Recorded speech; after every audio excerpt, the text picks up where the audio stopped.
My name is Aremu Fakunle John, and I welcome you to this. Bonjour à tous, soyez les bienvenus à cette session. On vous donne la bienvenue pour la journée d'aujourd'hui qui sera intitulée Environnement, justice transitionnelle et construction de paix. Vous pouvez envoyer vos questions sur la boîte de commentaires, sur le chat. Vous comptez avec la traduction français, espagnol et anglais. Donc, vous pouvez choisir la langue que vous préférez et celle qui vous convient le plus. Aussi, pendant que nous commençons, nous aurons un code de conduite pour cette conférence qui va guider nos actions le temps que nous serons ensemble.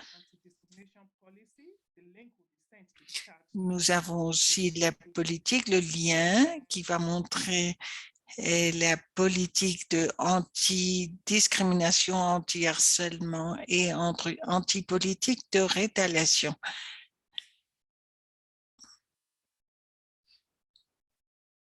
L'audio est coupé.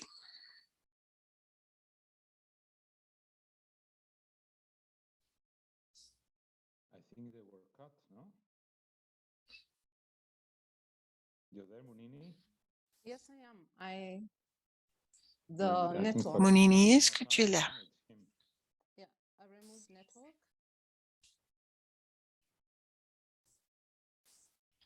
Oui, il nous semble qu'il aurait des problèmes avec la connexion.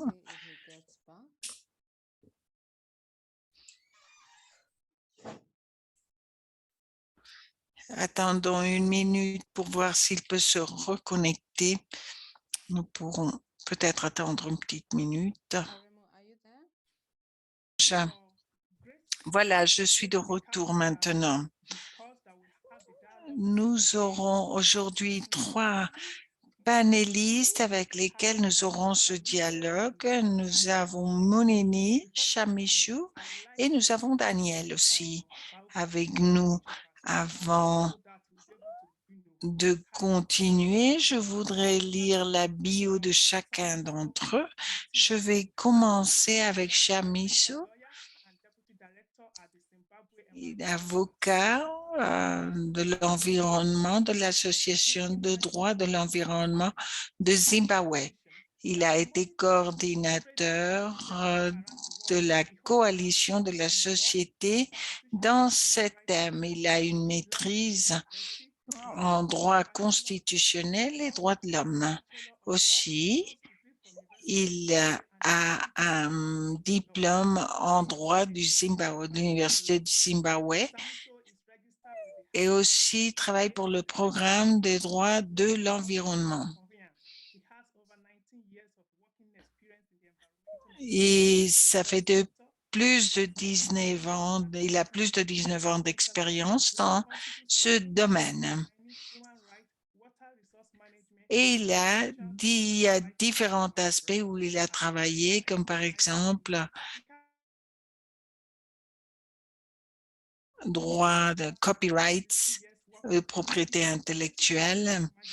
Mounini a travaillé avec les communautés en faisant face aux défis du conflit. Directrice, elle a aussi travaillé dans différentes organisations à Columbia University. Elle a fait des études là-bas aussi. De même, elle travaille avec le réseau pour l'Institut pour la justice. Elle est étudiante de doctorat en ce moment et elle travaille avec la coalition nationale au Kenya, l'agenda de construction de paix, droits de l'homme et d'autres thèmes comme la justice transitionnelle. Nous avons Daniel Ruiz avec nous aussi, qui est un chercheur en Italie. Il mène sa recherche sur les crises complexes, spécialement celles qui sont en relation avec les limites et la qualité économique. Il a un doctorat en Pax, études de paix et études de conflit. Il a aussi étudié des thèmes en relation avec les relations internationales et il a travaillé pendant 25 ans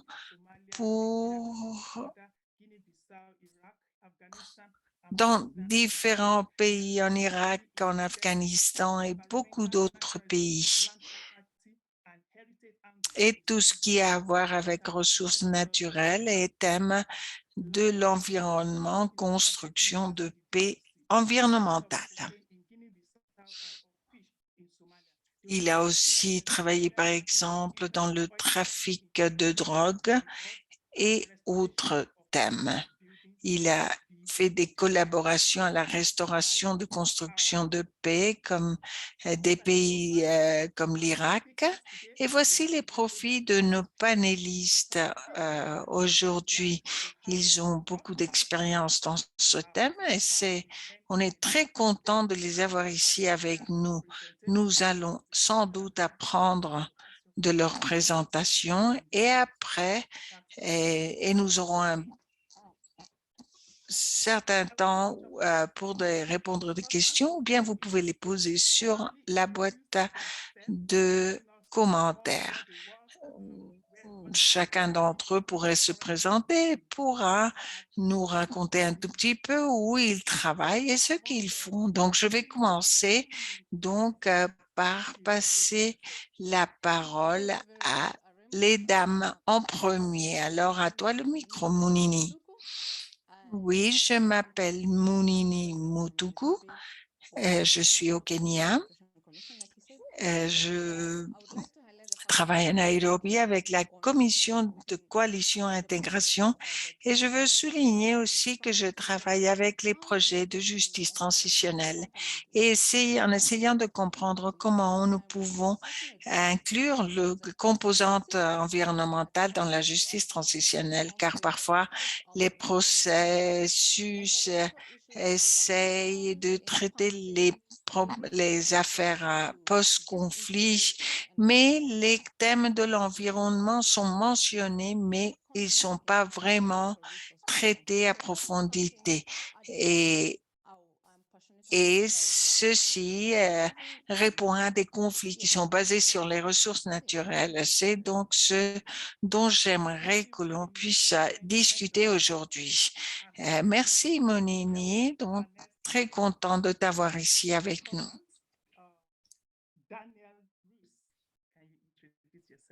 Daniel Ruiz, maintenant, à toi, si tu peux te présenter à l'auditoire. Je m'appelle Daniel Ruiz. Comme tu as mentionné, je fais de la recherche à l'université et le thème principal dont je m'occupe, c'est la combinaison entre les crises qui découlent des limites, des frontières qui sont connectées avec la crise énergétique qui commence et nous pouvons voir comment les prix de l'énergie commencent à augmenter et aussi toute la crise sociale par l'inéquité, l'argent qui est en secret et l'argent caché et les relations dans le monde et les populations qui deviennent de plus en plus pauvres dans la planète. J'avais une présentation sur cette situation au Congo. C'est le dernier endroit où j'ai travaillé. Je ne sais pas si je dois la présenter maintenant ou un peu plus loin, un peu plus tard. Oui, si tu veux, nous pouvons le présenter maintenant. Donc, je vais partager l'écran. Donnez-moi une petite minute.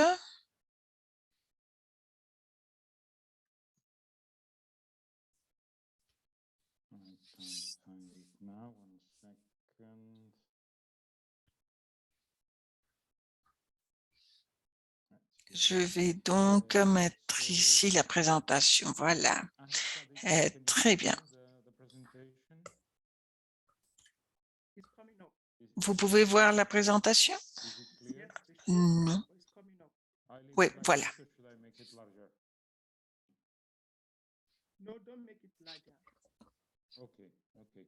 So I've studied the case of the Democratic Republic of Congo. J'ai donc étudié le cas de la République démocratique du Congo dans le cadre de la théorie des systèmes globaux. Sur la partie rouge sont les pays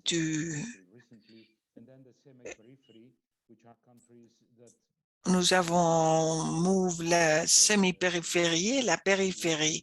Ce sont les communautés qui passent d'un endroit à l'autre et nous pouvons mentionner par exemple le Brésil, l'Afrique du Sud, la Chine, que dans mon opinion, ils sont déjà passés dans le nucléus. Il y a la main-d'œuvre peu chère pour passer au centre et puis il donne des biens à la périphérie. Si on veut se placer dans la partie centrale nucléaire, Congo a une histoire de se placer toujours dans la périphérie. Dans l'époque coloniale, il y avait les esclaves qui étaient échangés par des armes. Puis nous avons eu le Free State, entre guillemets, et la population était obligée à la main-d'œuvre et la plupart de la population est disparue pendant cette période. Puis, c'était une colonie belge où les minéraux étaient exploités par une structure, une technologie, mais la violence a continué dans le pays. Après l'indépendance, beaucoup de choses ne sont pas améliorées. Un ministre qui a été assassiné avec l'appui des agences d'intelligence occidentales. Et Mobutu s'est donc placé au gouvernement avec les officiers des États-Unis. Il s'est mis de côté avec le clan, l'a éliminé, lui a enlevé son poste, mais les pratiques de corruption encore pires se sont instaurées au pays. On a vu qu'il y a des négociations surtout avec Israël, et on ne va pas entrer dans les détails, mais c'est une des personnes avec lesquelles ils ont des affaires. Je n'ai pas beaucoup de temps, je ne vais pas m'élargir ici, mais les trois ressources principales du Congo fournies pour la transition énergétique à niveau global, c'est le cobalt que nous avons besoin pour les batteries, les piles. Il fournit près de 70% du cobalt dans le monde et il le fait de façon artisanale. Et une autre ressource, c'est le coltan et l'or pour la partie électronique. Et c'est le conducteur principal. En fait, nous pouvons voir les mines sur la partie inférieure. Sur ces cartes, vous pouvez voir les mines de coltan au Congo. Et sont ceux qui financent les groupes armés. Ce que nous voyons aussi au Congo, c'est la possibilité de construire les stations hydroélectriques. qui donne l'électricité à la plupart de l'Afrique. Et ceci, il y a aussi des conflits avec les pays du nucléaire. Donc, ces populations ont un très bas développement humain. Nous parlons de 120 groupes armés actifs.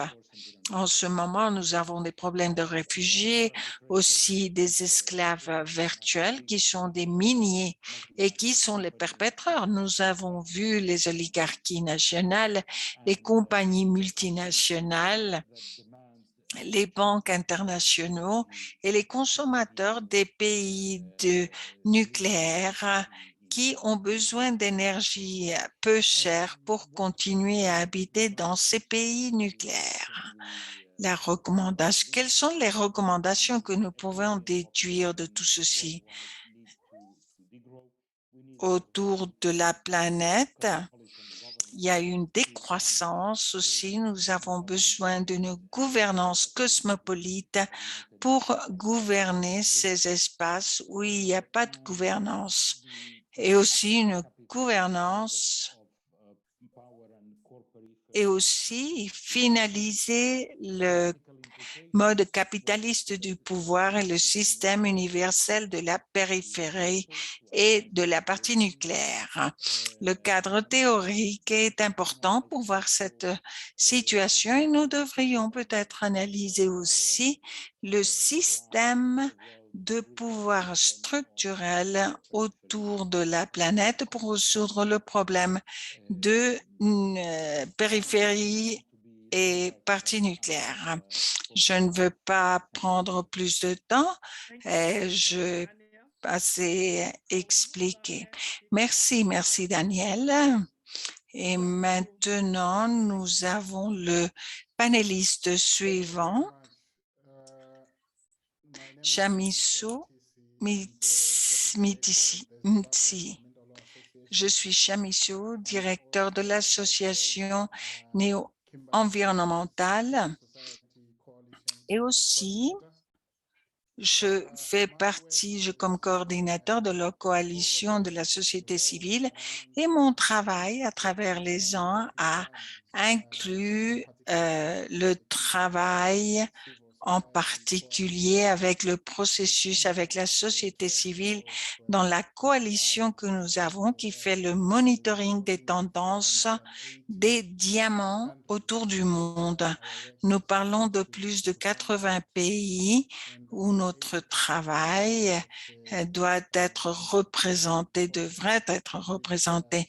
Nous sommes membres du processus Kimberley où nous voyons dans le conflit. Donc, nous voyons tout un nombre de pays et de situations autour du monde en relation avec le conflit autour des diamants, surtout au Zimbabwe. C'est une situation importante pour moi, en particulier en termes de violation des droits de l'homme qui d'habitude se passe dans le secteur de la minerie des diamants où il y a des dommages environnementaux, de la pollution des rivières, surtout ACO, Syncol et ses entreprises. Et aussi, nous avons une autre situation en Angola et à la République démocratique du Congo.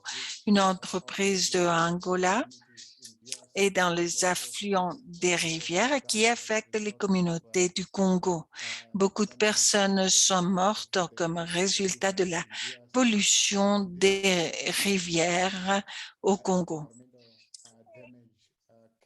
Et comme vous voyez, c'est un dommage environnemental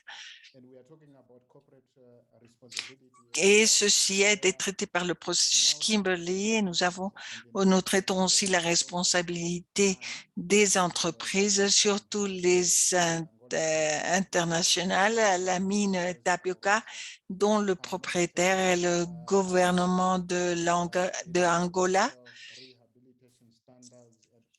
et ils ne suivent pas les normes environnementales ou de réhabilitation ni les mesures de due diligence. Nous avons donc des situations à Lesotho où il y a des entreprises qui déplacent les communautés locales et donnent des menaces constantes, permanentes, qui d'un moment à l'autre pourraient collapser et abîmer ou endommager le mode de vie de ces communautés. Nous avons aussi les cas de Sierra Leone et aussi des problèmes de droits de l'homme comme la sécurité privée affectent les communautés dans les endroits de minerie, par exemple la Tanzanie. C'est le type de situation avec lesquelles nous devons faire face tout le temps. Et nous avons collecté des données, de l'information et nous l'avons fait les rapports au processus de Kimberley. Je fais le travail ici à Zimbabwe avec l'association de droit de l'environnement et avec la minerie qui affecte les zones protégées et comment les Chinois font aussi des incursions même dans les parcs nationaux avec le processus de la minerie. Ce sont des cas qui parfois résultent en conflit. Donc pour nous, nous avons vu qu'il y a eu un lien entre justice transitionnelle et ressources naturelles dans la construction de la paix. Lorsque nous parlons de ressources naturelles, c'est la source de richesse et aussi de moyens de vie. Donc, les bénéfices ou toute autre situation peut nous amener à des conflits ethniques. Et c'est quelque chose auquel nous avons fait face en termes du travail que je fais dans le processus de Kimberley. Et ce processus a été formé pour faire un suivi au diamant utilisé par les groupes armés pour le financement du conflit. Et comme il a été décrit par les Nations Unies, pour ceux qui veulent le savoir, le processus Kimberley a été conçu par les Nations Unies et plusieurs nations pour garantir la préoccupation nationale qui menait le financement du conflit armé et des mouvements rebelles. Il y a eu des problèmes de droits de l'homme, de la paix et de la sécurité. Pour cette raison, nous l'appelons le processus de Kimberley dans ce contexte. Ce que nous avions en Angola, Sierra Leone, au Congo, il y a une très longue histoire de conflit.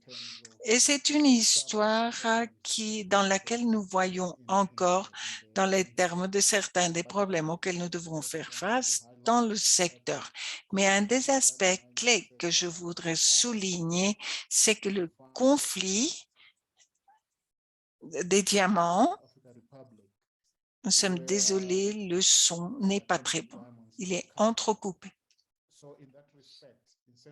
Les zones d'où viennent les diamants et qui sont le fuel du conflit. Nous voyons des groupes armés qui ont contrôlé, qui ont tué, même au duo entrecoupé, où il y a différents pays qui participent, sont entrecoupés.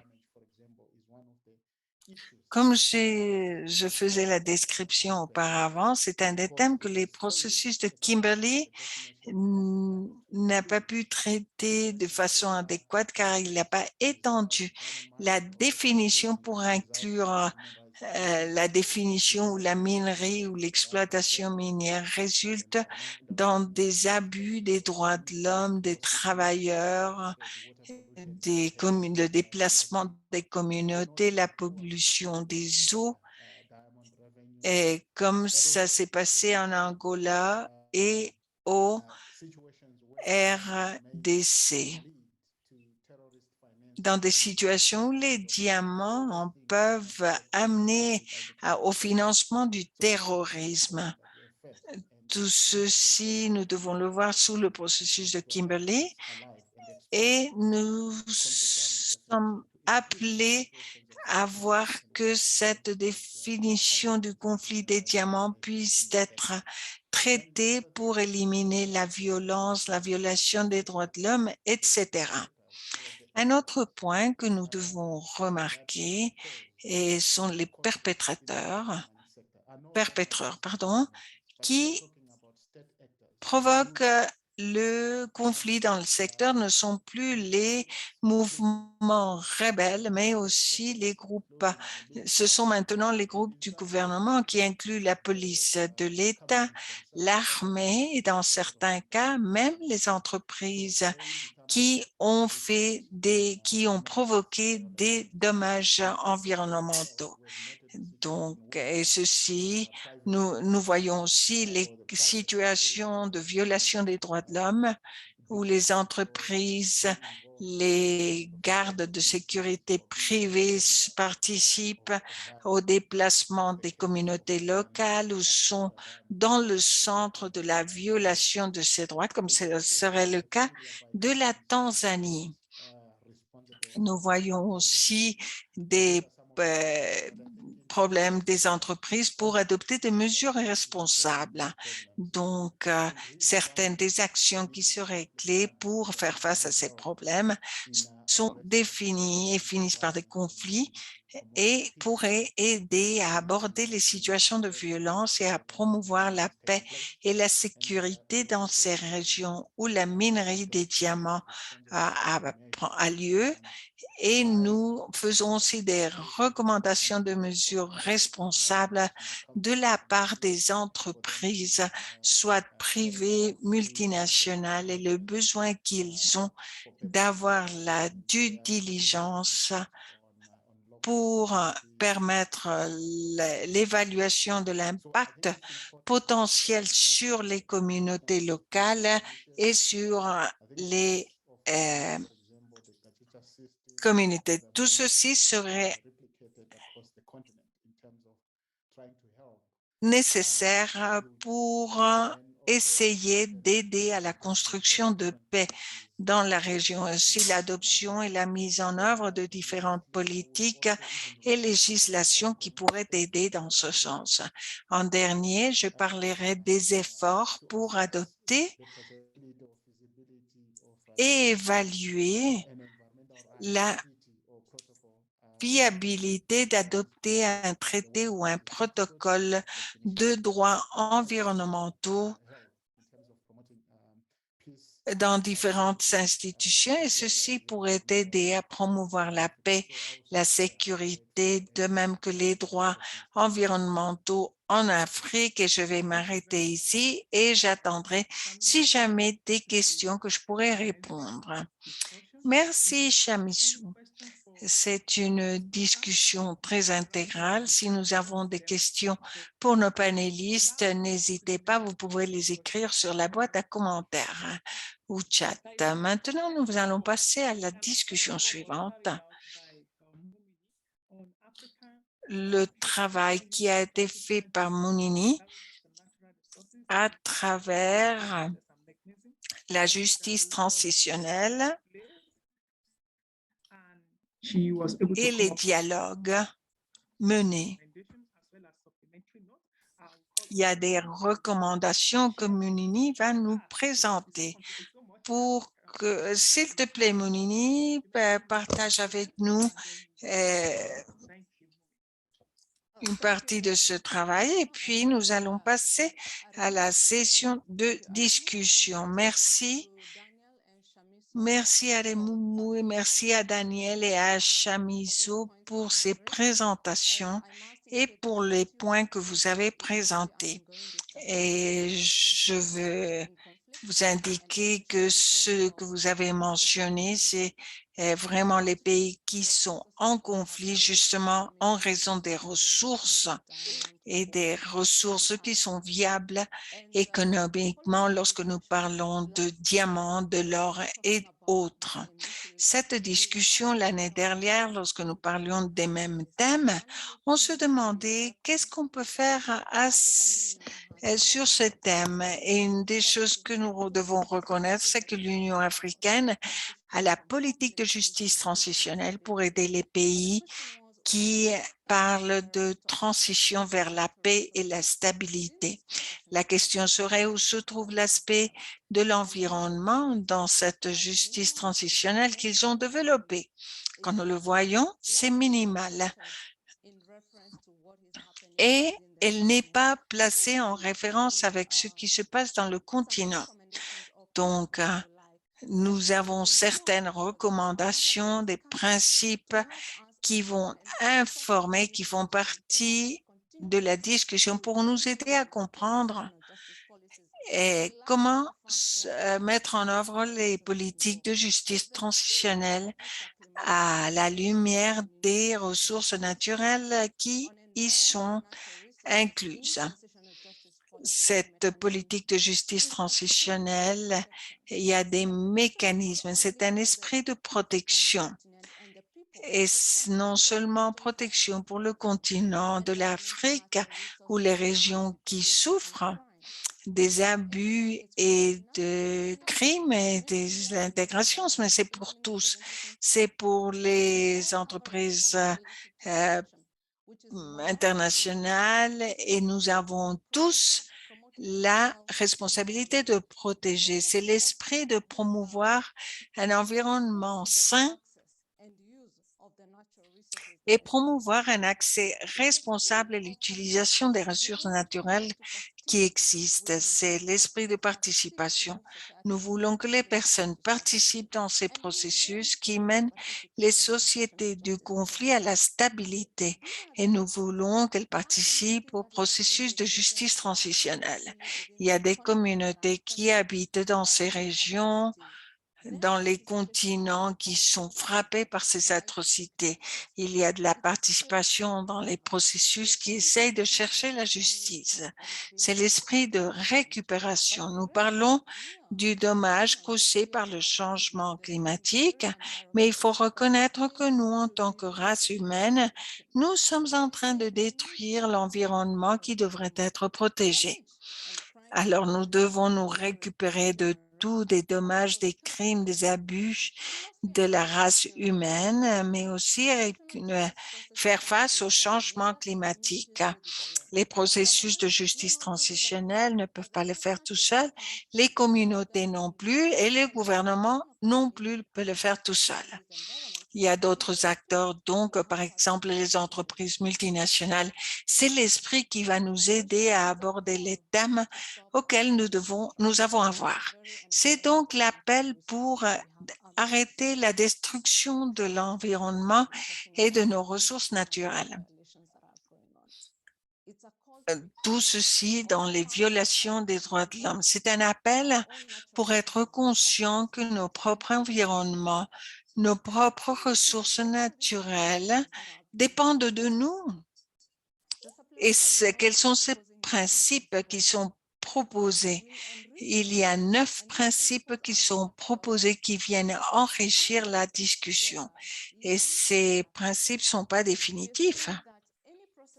Ils vont progresser. Donc, nous pouvons voir que tous les processus qui essayent d'aider la justice transitionnelle ou qui se trouvent dans le développement du post-conflit et sa construction doivent considérer l'environnement et les ressources naturelles comme victimes de la guerre, comme bénéficiaires du processus de justice transitionnelle. Le deuxième principe, c'est que les victimes humaines du post-conflit, de l'abus et des crimes comme victimes environnementaux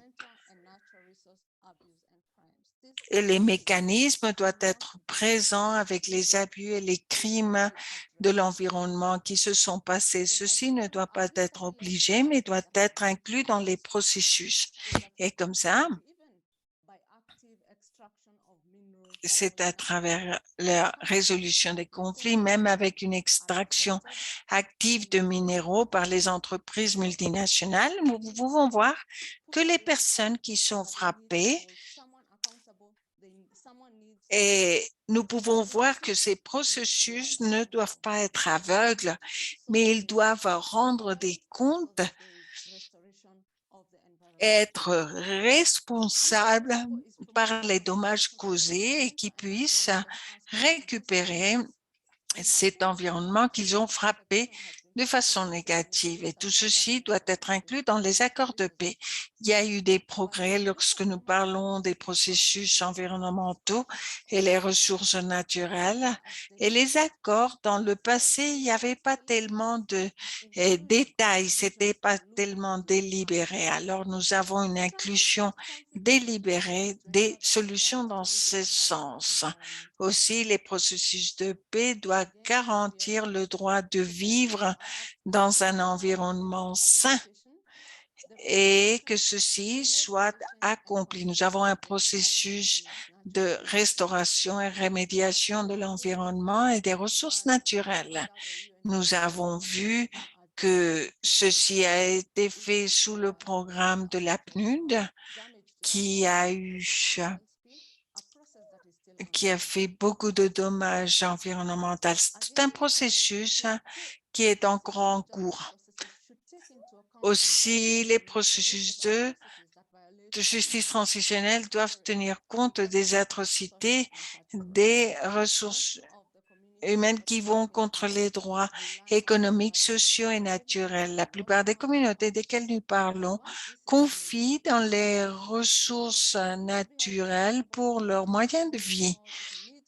Donc, il faut que quelqu'un soit responsable de la restauration et ceci doit venir des processus de justice transitionnelle et aussi l'évaluation du post-conflit.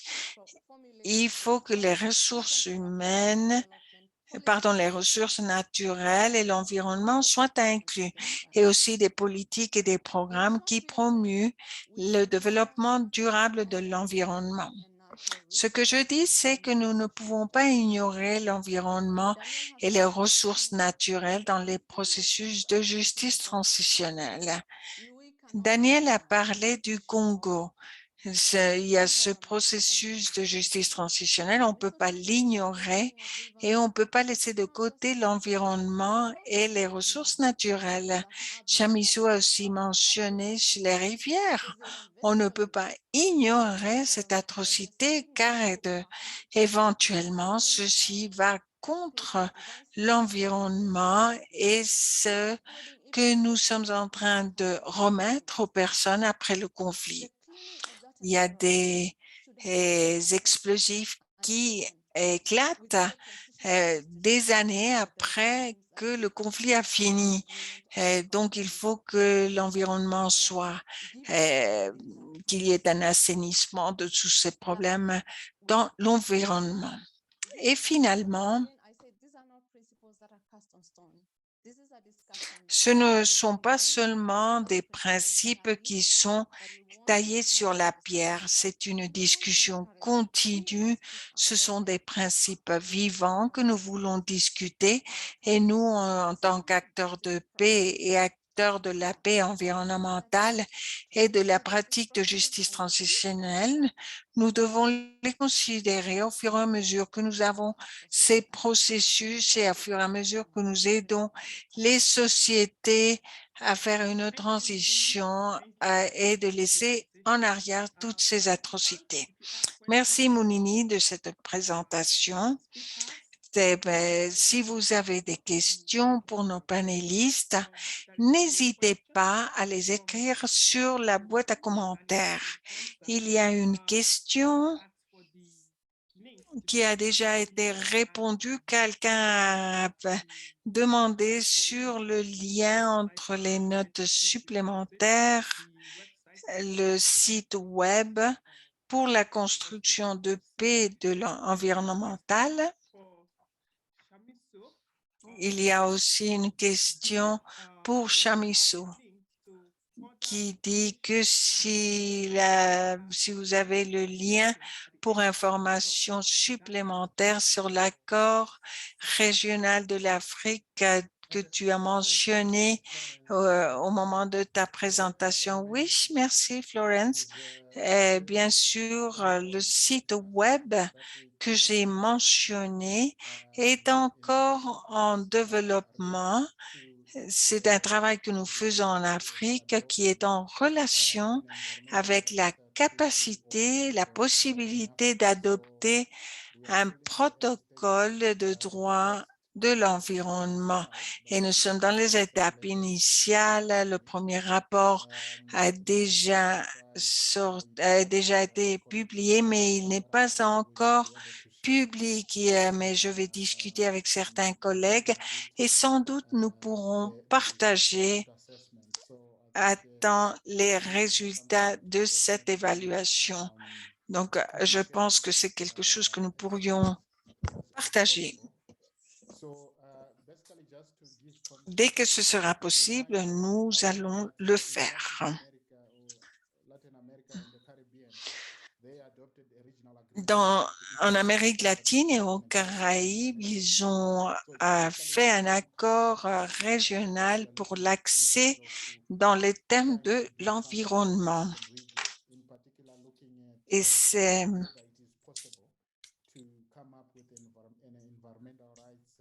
sur les droits environnementaux, sur tous les protocoles pour l'Afrique, il y a des protocoles pour développer ces processus des droits de l'homme. Et on pourrait peut-être inclure ceci dans l'environnement de façon définitive, sans doute. Ceci a beaucoup à voir avec la construction de paix environnementale dans la région. Les pays africains devraient peut-être essayer d'adapter des traités de cette espèce ou des accords de cette espèce. Merci, Chamissou. J'espère que l'auditoire a pris l'information. La justice transitionnelle est clé pour le maintien de la paix à tous les niveaux. Et c'est tous les jours que nous voyons la situation, par exemple, au Congo, au Niger et dans d'autres pays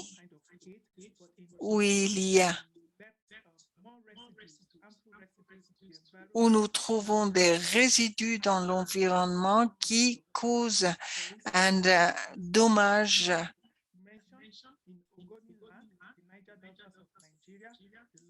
Et dans le Niger, beaucoup de choses se sont passées dans les écosystèmes et par l'exploitation de pétrole.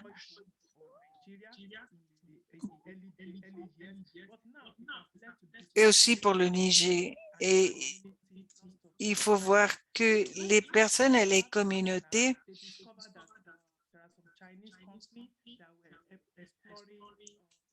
nous voyons des compagnies chinoises qui font l'exploitation de l'or et peut-être les gouvernements pourraient peut-être voir lorsqu'il y a de la pollution ou de la destruction de ressources ou des traces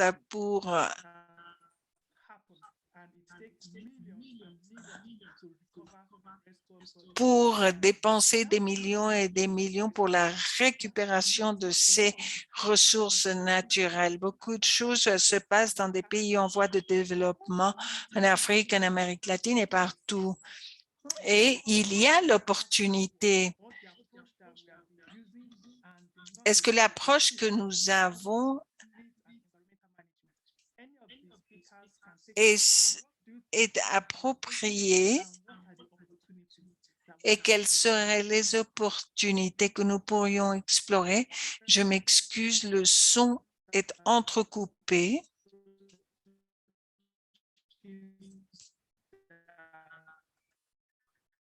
L'interprète s'excuse, le son est entrecoupé, on n'entend rien. We go first. Can I, Okay, can I Daniel. start?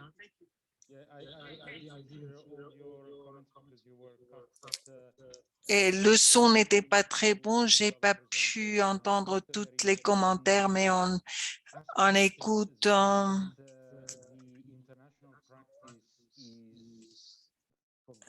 et que la pratique internationale ne se souvient pas de prendre dans tous ces processus de justice transitionnelle.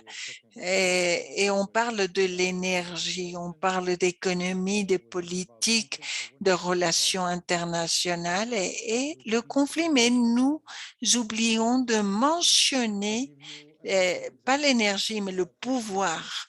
Et tout ceci a à voir avec ces processus. Et la question serait donc, pourquoi le prix des diamants est si haut? C'est un processus artificiel, un monopole d'un nombre réduit d'entreprises qui ont les diamants et qui maintiennent les prix de ces diamants qui soient très élevés.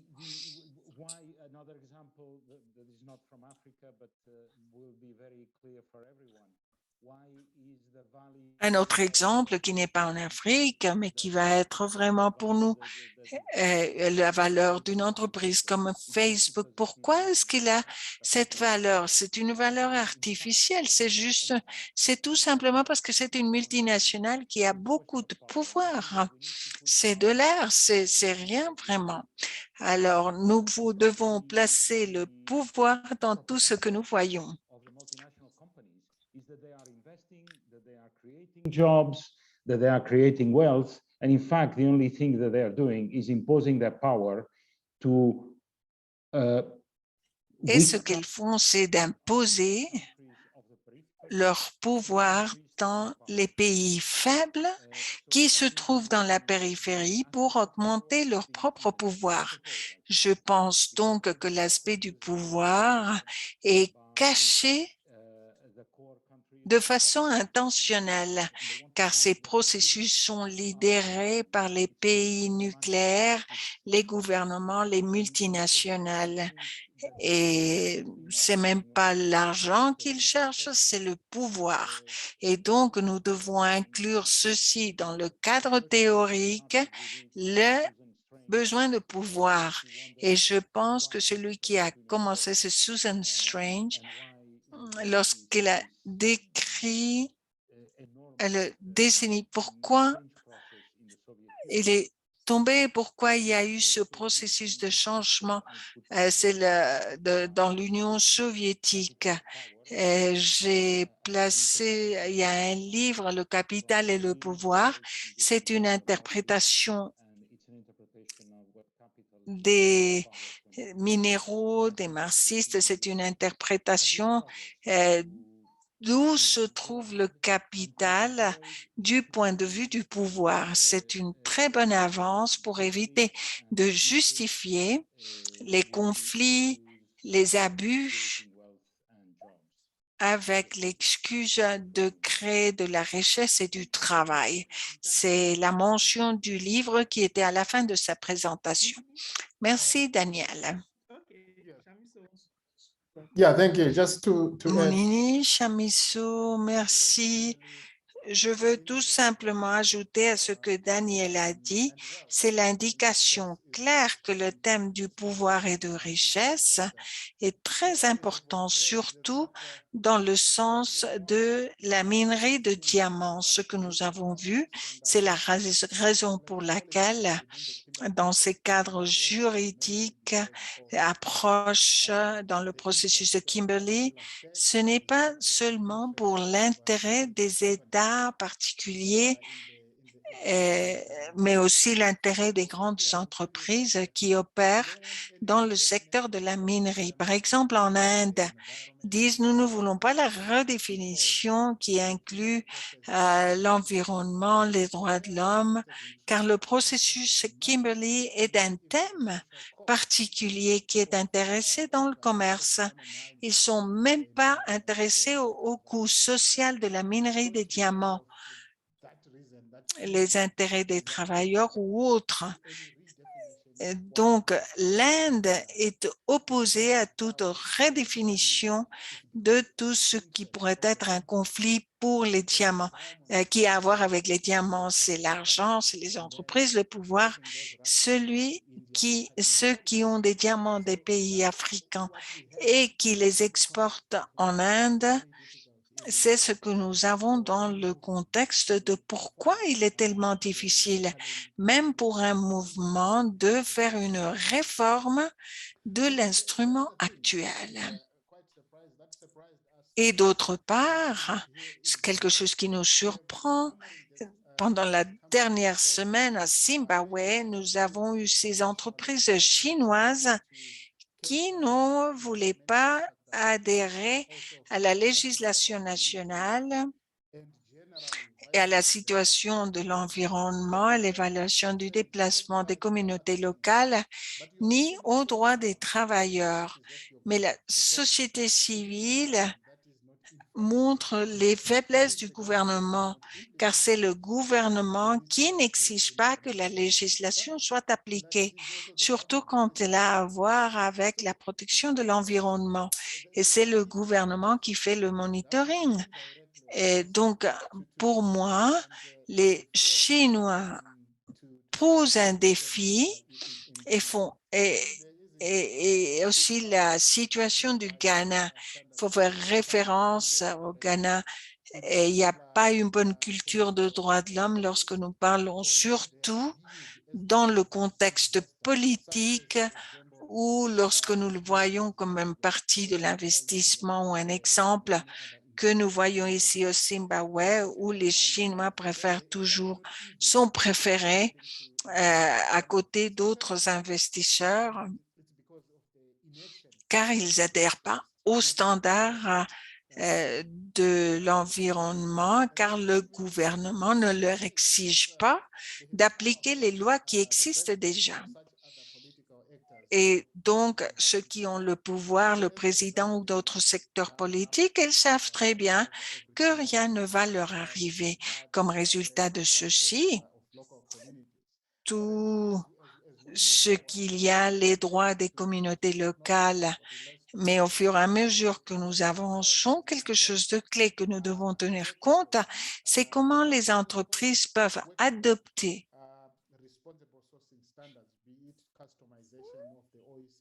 des normes responsables qui soient spécifiques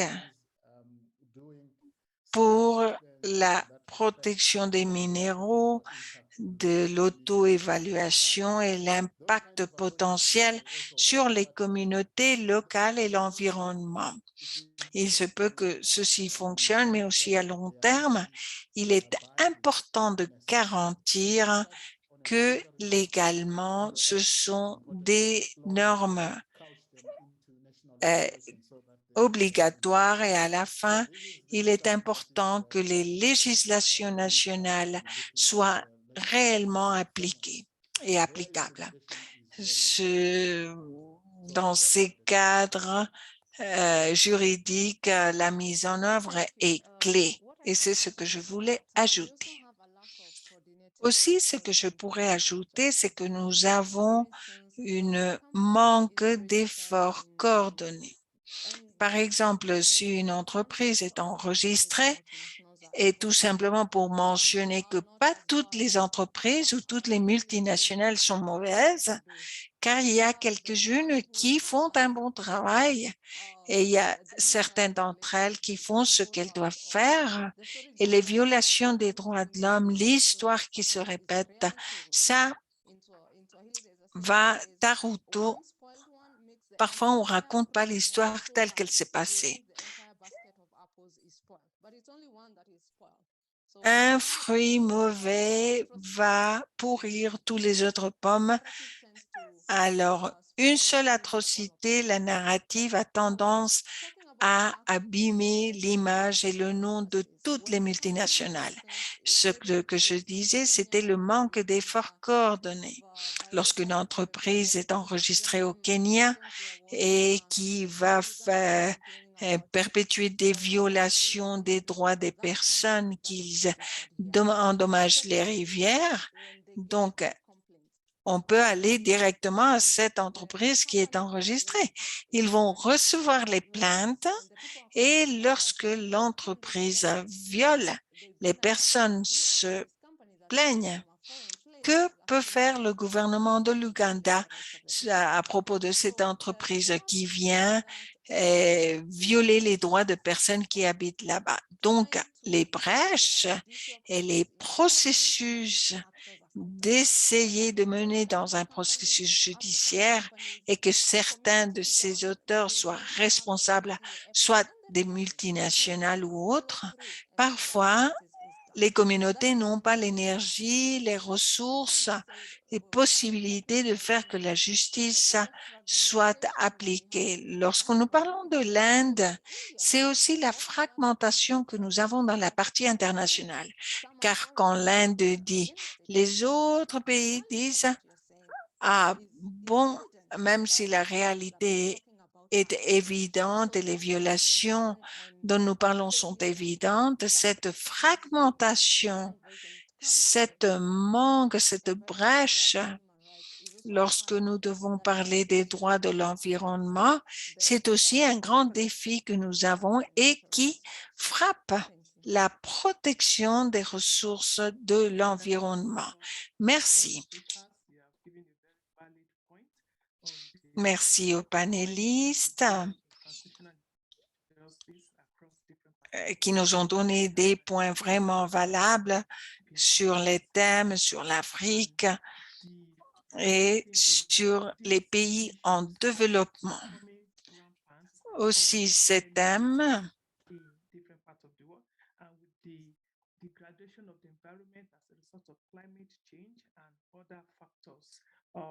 we have a lot to do as peace builder, environmental peace builder, to work with the CSO, private sector, as well as the policy maker. We have been able to see that power is very important. Donc, les personnes qui font les politiques, c'est important de dire ce que nous avons déjà discuté, ce qui se passe au Nigeria, des entreprises qui viennent travailler avec le travail particulier, qui les font avec les indigènes, et les personnes qui vont proposer un défi, en quelque sorte. Et le son est coupé. Some of this for rising up and talking for attention and a lot of work to. What do you think we can do for our decision makers? Qu'est-ce qu'on parle donc pour pouvoir, qu'est-ce qu'on peut faire pour renforcer et appliquer les législations?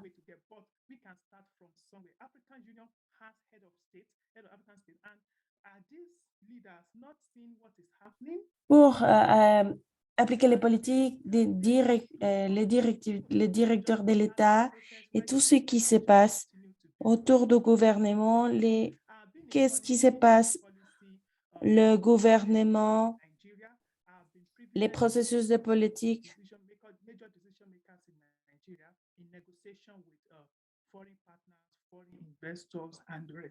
Et les négociations avec les partenaires.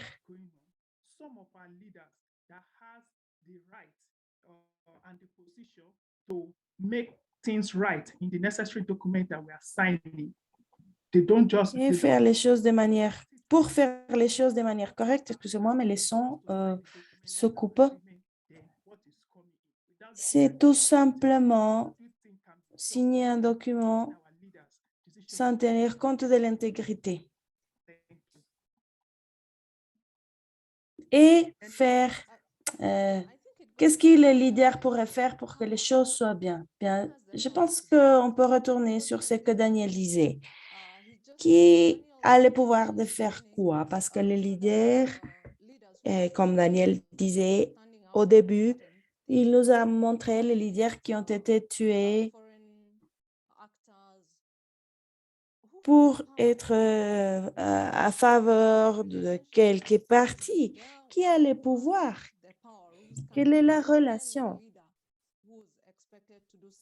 entre ceux qui a le pouvoir et les leaders on espère qu'il fera quelque chose? Donc, il faut reconnaître qu'ils ne vont, ils ne peuvent pas travailler pour eux-mêmes. Ils ont aussi les besoins du support international et de la communauté internationale.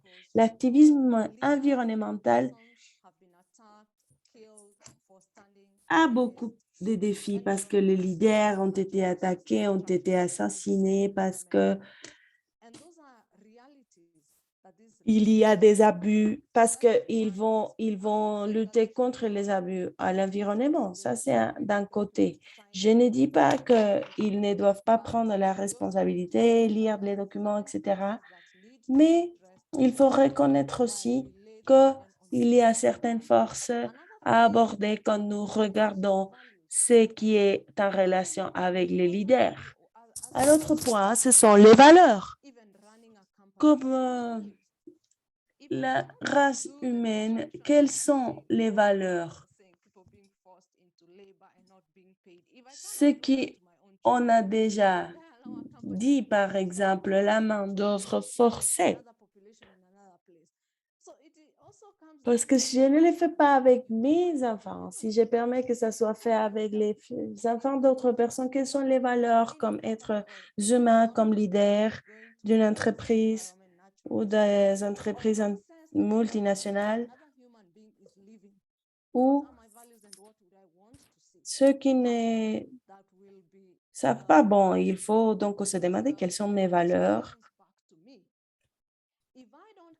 La réputation va retourner à moi. Donc, on a vu des atrocités des personnes qui ont certaines idées en Afrique et les rôles. Ils disent le noir, ceci, le noir, cela. Donc, il y a certaines idéologies de qui sont ces personnes. Alors, pour cette raison, on peut justifier ou ils peuvent justifier ce qu'ils font. Donc, c'est quelque chose qu'il faut demander. Quelles sont les valeurs qu'ils ont ou que les acteurs ont des leaders? Quelle est la position? Donc, ça ne va pas justifier qu'ils n'agissent pas. Ça serait mon opinion. Merci. Merci, Mounini. Daniel?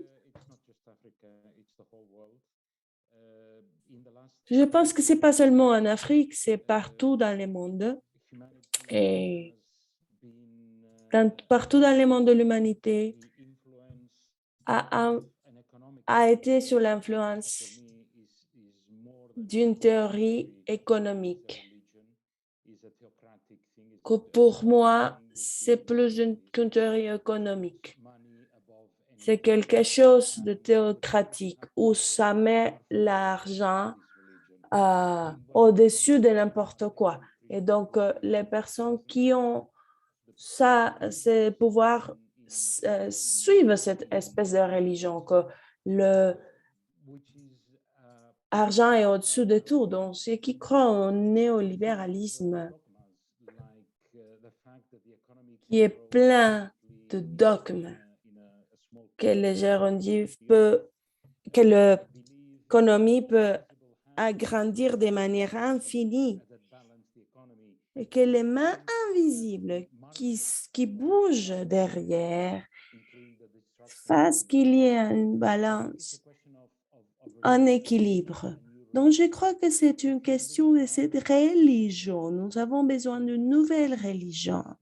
Les êtres humains sont ignorants pour rester seulement avec les faits et la science. Et donc, on a besoin d'une religion qui ne peut pas être la religion de la destruction ni du néolibéralisme. C'est une religion qui nous guide, nous tous, les politiciens, les leaders des entreprises, etc. Je pense que c'est très important. Si on ne fait pas ça, on va continuer à tout détruire, les êtres humains, l'environnement, etc. Merci beaucoup.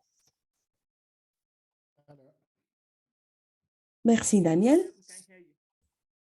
Yes. Oui. I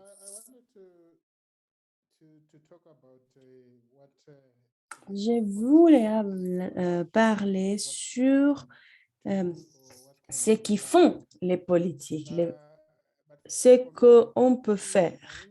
Pour moi, je pense que c'est important pour ceux qui font de la politique. Très important, les créateurs de politique doivent faire attention aux ressources naturelles,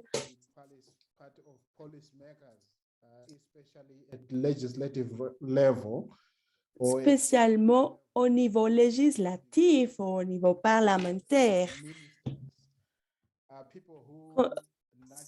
Même les ministres, que de manière naturelle, ils travaillent avec l'environnement, ils ont ou doivent avoir ou ont des intérêts. Donc, ça peut amener à une volonté politique liée avec la construction des paix environnementales dans différents pays d'où on vient. Donc, ça est aussi lié à la politique et ça me rappelle d'un travail que nous avons fait avec la représentation environnementale législative. Un membre du Parlement va dire aux constituants liés à l'environnement, aux ressources, que c'est ce qu'on dit. Les manifestes, donc ça va définir comment ces personnes, une fois le gouvernement ou une fois ils sont le créateur des politiques, qu'est-ce qu'ils vont promettre les partis politiques? Parce que si on ne fait pas ça, on n'aura pas une construction véritable de paix. Donc, c'est une autre composante, la politique des ressources naturelles. S'il y a une volonté politique ou il n'y a pas de volonté politique, pour parler des droits environnementaux ou des droits humains, tenant compte des ressources humaines et des ressources naturelles comme le centre de la discussion. Merci. Nous avons des questions sur le chat.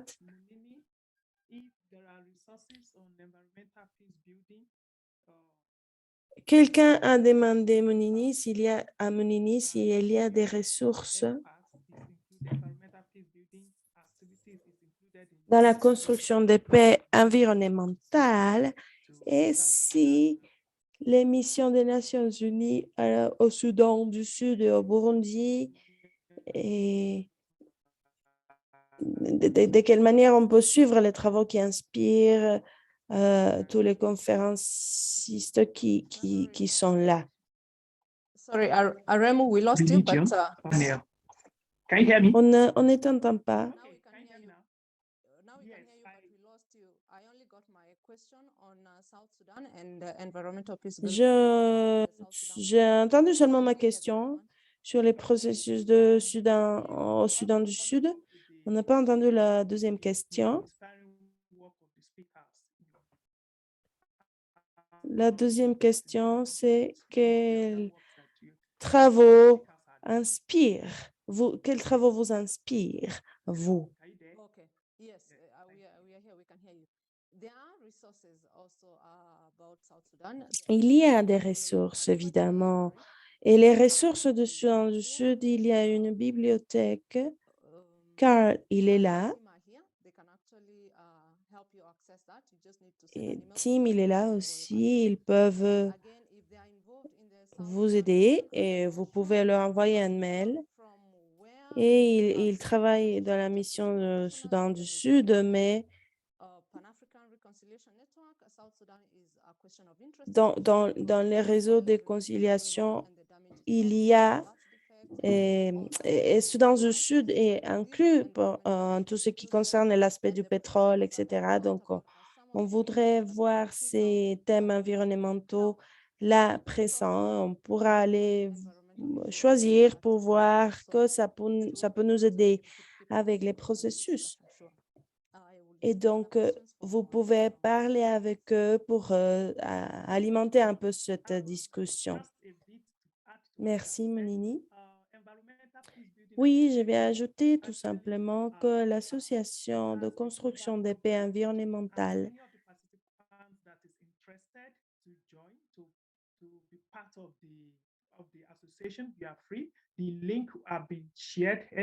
et les personnes qui veulent faire partie de cette association, il y a un lien auquel vous pouvez accéder de manière à ce que vous puissiez devenir membre de cette association.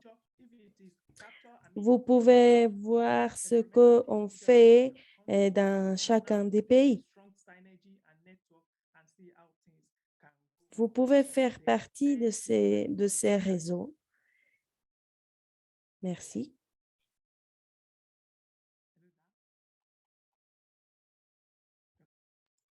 Yes. Are you speaking to me? Oui, est-ce que tu me parles, moi, parce qu'on ne t'entend pas. Oui, il y a des questions liées avec ce que tu as dit sur la religion, Daniel. La question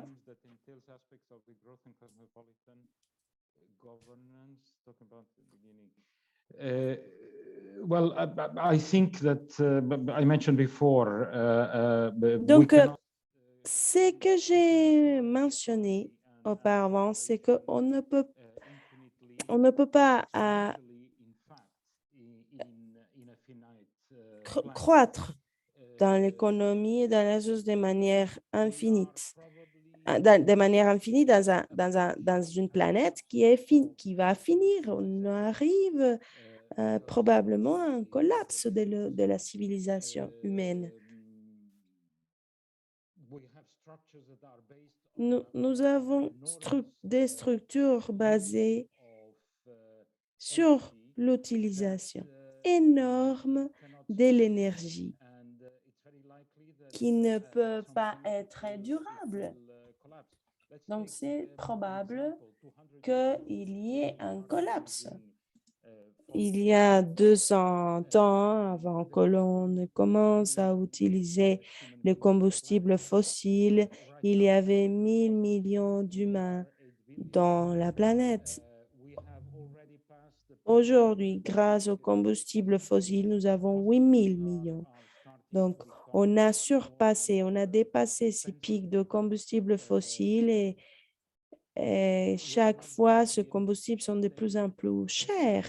Donc, on ne sera pas capable de maintenir ces niveaux de la population et ces niveaux de consommation, ni ce niveau de production par trop longtemps. Donc, il est très probable qu'il y ait un collapse. Donc, c'est pour ça qu'il faut une décroissance. Ce n'est pas une idéologie, mais c'est que ça va, de manière obligée, en quelque sorte, une décroissance va arriver. Il faut qu'on soit préparé pour ça. Et dans ce qui concerne la gouvernance cosmopolite, ceux qui ont le plus puissant dans le monde profitent de tout ce que nous avons vu dans cette conférence, les ressources naturelles, des êtres humains aussi utilisés comme des esclaves dans les mines. Ils ne sont pas intéressés à avoir certains espaces où il y a un gouvernement fort, par exemple. Ils sont dans la jungle, en Afrique, où ils exploitent les minéraux, ou les pétroles, ou les océans, par exemple, près de l'Afrique. On se rend donc compte qu'il y a des flottes énormes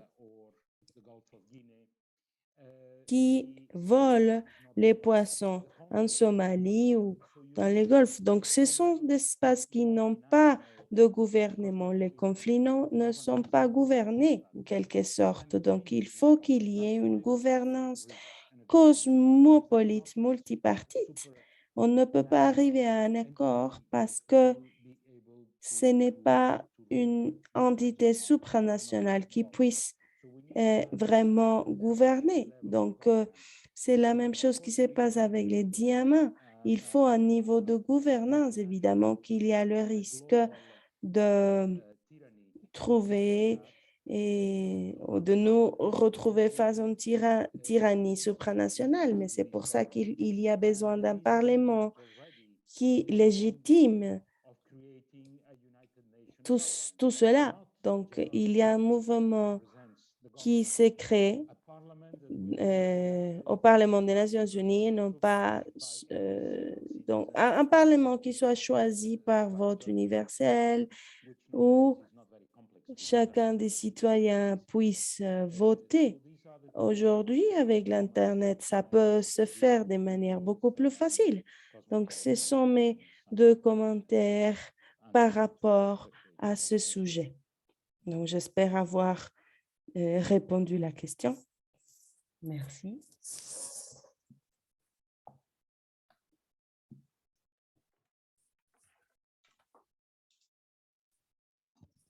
Thank you very much, Daniel. Thank you. So, the question. Merci beaucoup, Daniel.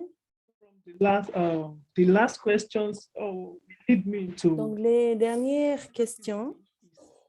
Multi-diverse in approach, and it takes everybody from management. Il n'y a pas, les sons n'est pas très bon.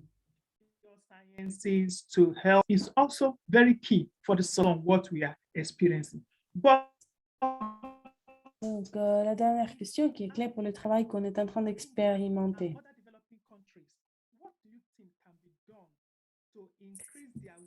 Qu'est-ce qu'on pourrait faire dans les pays en développement pour augmenter la création de conscience? Et qu'est-ce qu'on pourrait faire avec les institutions?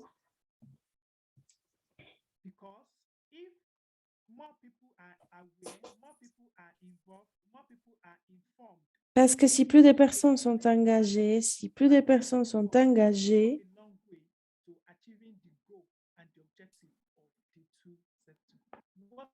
pour arriver au but et à l'objectif.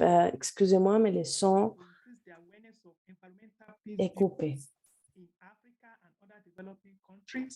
Pour augmenter la création de conscience dans la construction de paix environnementale en Afrique et dans les pays en développement. Moi, je vais prendre cette question-là.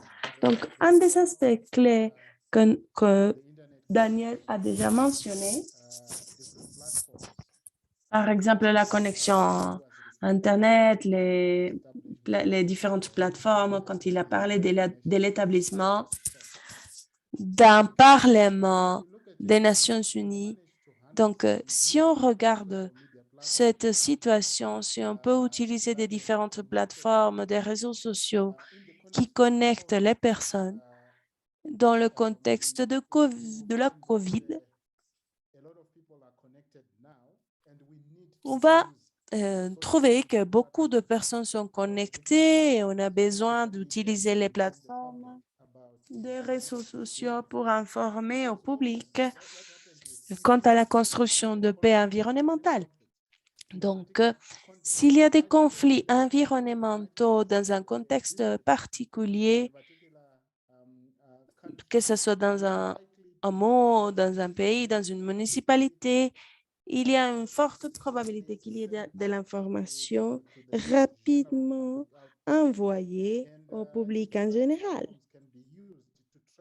Si ces plateformes peuvent être utilisées pour faire un suivi, pour documenter, pour recevoir de l'information, des différentes perspectives, ça pourrait augmenter définitivement la conscience de la création de paix environnementale.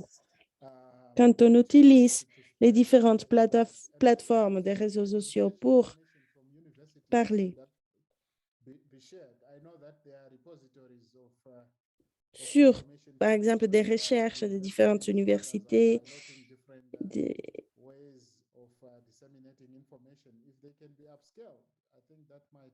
que présentent des différentes formes où l'on peut présenter l'information, ça peut aider beaucoup. Il y a un autre élément qui me vient à l'esprit, et c'est des formations, des cours de formation dans de différentes universités qui enseignent sur la construction de paix environnementale. Je crois que ce sont les 3 idées que moi, je pourrais présenter. Merci beaucoup, Chamisso. On va bientôt finir cette discussion. J'aimerais donc entendre de manière très rapide si vous avez un autre commentaire, un commentaire additionnel. Moi, je veux penser qu'il y a quelque chose qui se passe à des différents niveaux. La majorité des fois, ce qu'on fait, ça ne s'appelle pas construction de paix environnementale, mais même si il n'y a pas ce nom, on y travaille. Ressources naturelles, environnement.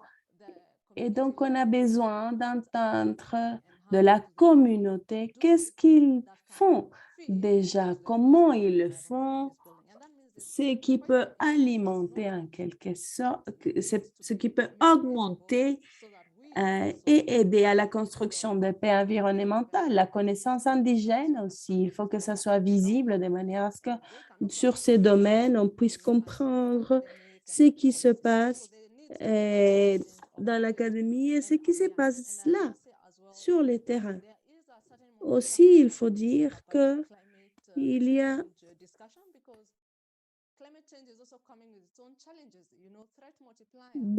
il faut tenir compte des défis. Nous savons que c'est lié aux ressources environnementales. Et donc, comme Chamizo a dit, utilisant les réseaux sociaux qui sont déjà disponibles, c'est une bonne manière dans laquelle on pourra profiter pour construire beaucoup plus sur ces sujets. Moi, j'aimerais continuer. Oui. Je pense que c'est très important de connecter ce qui est local et ce qui est global. Aussi, au niveau horizontal, les forces du mal, on va dire comme ça, il y a quelque chose de diabolique dans cette religion du néolibéralisme et systématiquement nous triche. Donc, la semaine dernière, par exemple, parce que le pétrole est cher, donc on n'investit plus dans le pétrole parce qu'il n'a pas beaucoup de profits. Donc, on va investir, par exemple, sur les moulins à vin. Donc, ils changent leur investissement et ils sont en train de parler de changement climatique.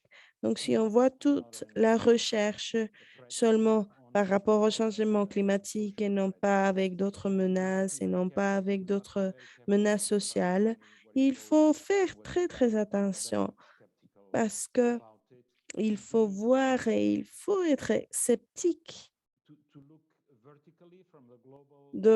et non pas seulement regarder de manière verticale de ce qui va du global au global, mais à l'horizontale. Tous les aspects de l'environnement, les aspects sociaux, les aspects énergétiques, parce que à la fin, l'économie se base sur l'énergie. Et donc, il faut les connecter ensemble, non pas être excessivement spécialiste. On sait on a beaucoup d'informations sur un point, mais qui ne peut pas être connecté avec d'autres points. Donc, il faut le regarder comme un ensemble. Merci beaucoup aux participants, aux conférencistes. Et donc, cet échange de connaissances est très, très important pour nous. Et on peut partager la connaissance. Mais quand on partage en tant qu'association de construction de paix environnementale, on peut être ensemble et partager et discuter sur ce qui se passe. Et aussi, on voit sur le chat que les différentes organisations, comme Daniel le dit, se réunissent, sont ensemble pour travailler, lutter et réussir notre but. Merci beaucoup. Merci, Carl, pour construire cette association et aux conférenciers et aux participants. Et aux participants qui sont intéressés à devenir membres de l'association, vous pouvez regarder le site web et là, vous allez trouver les pas à suivre pour pouvoir participer et faire partie de l'association et participer dans la construction de paix environnementale. Merci beaucoup à tous et à toutes pour faire partie de cette discussion, faire partie de cette conférence. On vous invite à suivre les séances que nous avons pour que vous puissiez participer. Merci beaucoup.